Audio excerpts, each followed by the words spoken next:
Welcome back. Well, the world is fighting an economic war thanks to Donald Trump's tariffs. Let's have a look at the latest updates as far as this particular war is concerned.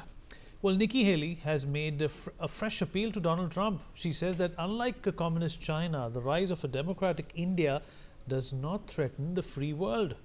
Partnership between the United States and India to counter China should be a no-brainer. It would serve America's interest to help India stand up to China. Earlier, Trump's Republican colleague noted that India must be treated like the prized, free and democratic partner that it is, not an adversary like China, which has thus far avoided sanctions for its Russian oil purchases, despite being one of Moscow's largest customers. She joins a host of Republicans and Americans who have opposed Trump on his 50% tariffs imposed on India. Sumit Peer, senior political commentator, is with us to talk more about this. Sumit, well, people who understand the sanctity that has been created because of these two countries working together to form an alliance really should be taken seriously by Donald Trump. What I feel that Donald Trump is looking at this bilateral as just as a relationship of business, of commerce. He's not looking at the finer nitty-gritties. Do you think a statesman, somebody who's actually understood the science of politics and the science of diplomacy, would have handled this differently? Vinny, thank you very much for having me on your show. A beautiful question to begin with. Look, today I am, with a lot of conviction at my command, I am doubting the intentions of Donald John Trump. Because when it started like the impression we all had and the world had that we were trying to delink the supply chains from China.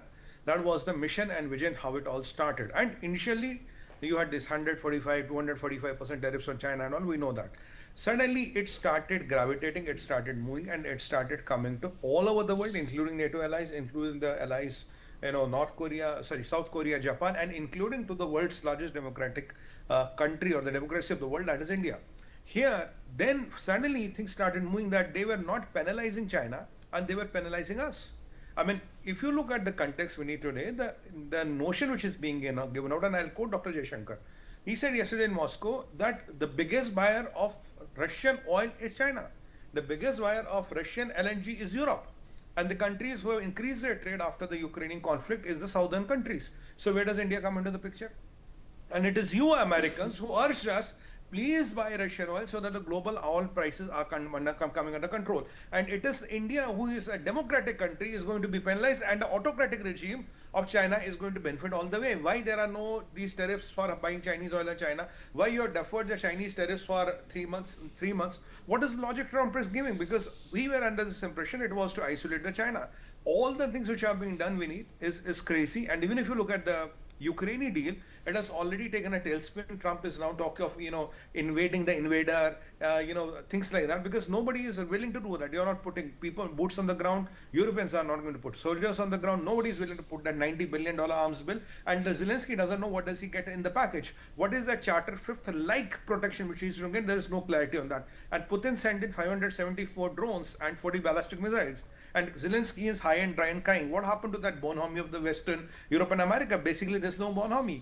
This man, within 24 hours of the deal, the big Washington show said yesterday, oh, the deal might not happen, the peace deal, Ukraine should be allowed to hit back, interesting times, you should hit back the invader. What are you trying to do? Have you completely lost it? Because the challenge here is, Vineet, I'd like to take your attention to one fact. It's a hard fact. After the Pahalgam carnage, the Baisaran carnage, 5 days after that, sir, just 5 days, 5 din baad, you had a Trump family controlled cryptocurrency company having crypto interests in Pakistan visit Pakistan, meet Shahbaz and meet failed Field Marshal Asim Munir. Well, if that is possible, there's some money to be made from Pakistan, and Pakistan is a very small economy. Now, if you look at the bigger picture, China has much more money.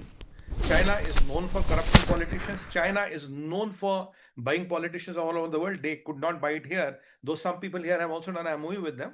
But they could not, get near Modi ji. You know what it is. So ultimately, what is that happened? Is there something which has happened in the world we don't know? Is there some business interests which have come up? By the way, Hunter Biden, Joe Biden's son, had only business in Ukraine and Russia. I mean, that can't be a coincidence. How do you only have business in Russia and Ukraine, not anywhere else in the world? Now, what happened in midway What are the interests that have come in? What are the vested interests that have shaped up? Is the American or is the Chinese lobbies in America so powerful through Kushner, whom they map, and they have been able to make this, anti-China drive as an anti-world drive and an anti-America drive? Because when I look at Nikki Haley, she's making a very valid point. Donald Trump, look, you are trying to help China and you are Yeah. trying to help Sumit, just China. hold